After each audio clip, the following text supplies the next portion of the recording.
Assalamualaikum warahmatullahi wabarakatuh. Bismillahirrahmanirrahim. Alhamdulillahilladzi wa'ada lil mu'minina fid dunyal izzah lima jahadu haqqa jihadi fi a'la'i kalimatihil azizah. Amma ba'du. Kaum muslimin yang dirahmati Allah, dalam sebuah hadis yang diriwayatkan oleh Tirmizi dari Abdullah bin Amr, dia berkata, Rasulullah Muhammad sallallahu alaihi wasallam bersabda, "Ballighu anni walau ayah." Sampaikanlah apa yang kau dapat dariku walau satu ayat. Hadis ini mengandung makna bahwa setiap muslim berkewajiban untuk berdakwah, baik dia muslim laki-laki maupun perempuan. Tidak ada alasan untuk tidak menunaikan kewajiban dakwah, karena tidak ada satu muslim pun yang tidak menerima dan memahami Al-Quran walau hanya satu ayat. Kaum muslimin yang dirahmati Allah, dalam keseharian bersama keluarga, tetangga, sahabat, atau teman kerja, kita sering terlibat obrolan tentang kondisi kehidupan kaum muslimin saat ini, tentang maraknya kemungkaran, tentang banyaknya kemaksiatan, perzinaan yang merajalela, kenakalan remaja di mana-mana, peredaran minuman keras dan narkoba yang telah merusak generasi muda, jauhnya anak-anak kita dari Al-Quran, mundurnya Islam, dan topik-topik lain yang kita bicarakan terkait dengan masalah sosial dan keagamaan yang terjadi saat ini. Sayangnya, obrolan itu hanya sekedar menjadi bahan pembicaraan, konsumsi perdebatan, dan tidak sedikit jadi bahan candaan dan tertawaan. Namun, setelah itu masalah hilang seiring dengan selesainya obrolan. Masalah itu hilang tanpa makna, menguap entah kemana. Tidak ada aksi sebagai solusi, tak ada tindakan nyata, semua hanya basa-basi belaka. Padahal sejauh mana kita peduli terhadap amar ma'ruf nahi munkar? Sebanyak apa peran kita dalam melaksanakan amar ma'ruf nahi munkar? Menjadi barometer setebal apa keimanan kita kepada Allah Subhanahu wa ta'ala. Sebagaimana Rasulullah Muhammad sallallahu alaihi wasallam bersabda, "Man ra'a minkum munkaran falyughayyiru biyadihi, wa illam yastati fa bilisanihi, wa illam yastati fa biqalbihi, wa zalika ad'aful iman." Apabila kamu melihat sebuah kemungkaran, maka cegahlah dengan kekuasaanmu. Dan jika tidak mampu, cegahlah dengan lisanmu. Dan juga jika tidak mampu, cegahlah dengan hatimu. Itulah selemah-lemahnya iman. Pemahaman hadis ini, kalau di hadapan kita terjadi perbuatan kemaksiatan, kalau di depan mata kita terjadi perbuatan kemungkaran, kalau di tengah-tengah kehidupan masyarakat kita terjadi perbuatan kezoliman, padahal kita mempunyai kekuasaan untuk mencegahnya tetapi tidak menggunakannya, atau kita mampu mencegahnya dengan lisan tetapi kita tidak melakukannya, dan bahkan hati kita pun tak membenci perbuatan munkar tersebut, atau bahkan mungkin kita termasuk dalam bagian perbuatan kemungkaran itu, maka patut kita bertanya, masih adakah iman dalam diri kita?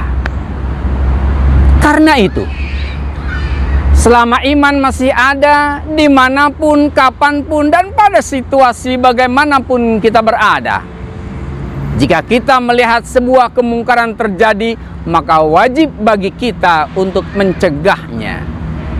Baik itu dengan kekuasaan jika kita memiliki, dengan lisan jika kita mampu.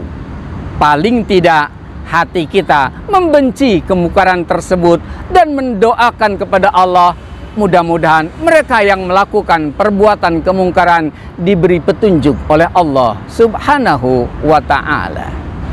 Kaum muslimin yang dirahmati Allah, bagaimanakah prinsip dakwah menurut Al-Quran?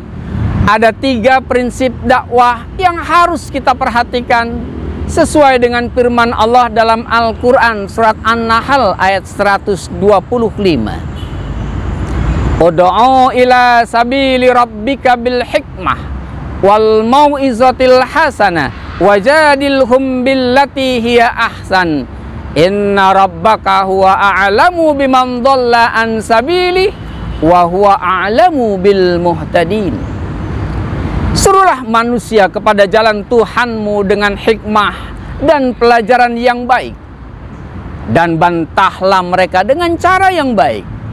Sesungguhnya Tuhanmu ialah yang mengetahui tentang siapa orang-orang yang tersesat dari jalannya, dan dialah yang lebih mengetahui orang-orang yang mendapatkan petunjuk.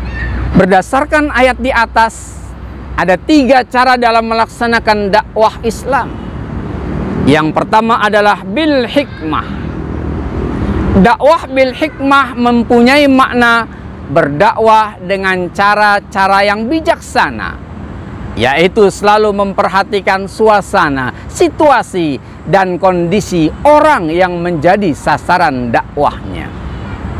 Hal ini berarti menggunakan metode yang relevan dan realistis sesuai kebutuhan dengan memperhatikan kadar pemikiran dan memperhatikan intelektual, suasana psikologis, serta situasi sosial yang melatar belakanginya.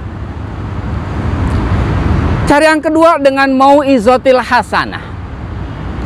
Dakwah dengan mau'izatil hasanah yaitu memberi nasihat yang baik dengan penuh kelembutan dan kasih sayang, sehingga membuat seseorang merasa dihargai kemanusiaannya, sehingga mendapat respon yang positif dari orang yang didakwahi. Dan yang ketiga adalah al-mujadalah al-ahsan, merupakan upaya dakwah melalui bantahan, diskusi, atau berdebat dengan cara yang baik, santun, saling menghargai, dan tidak arogan.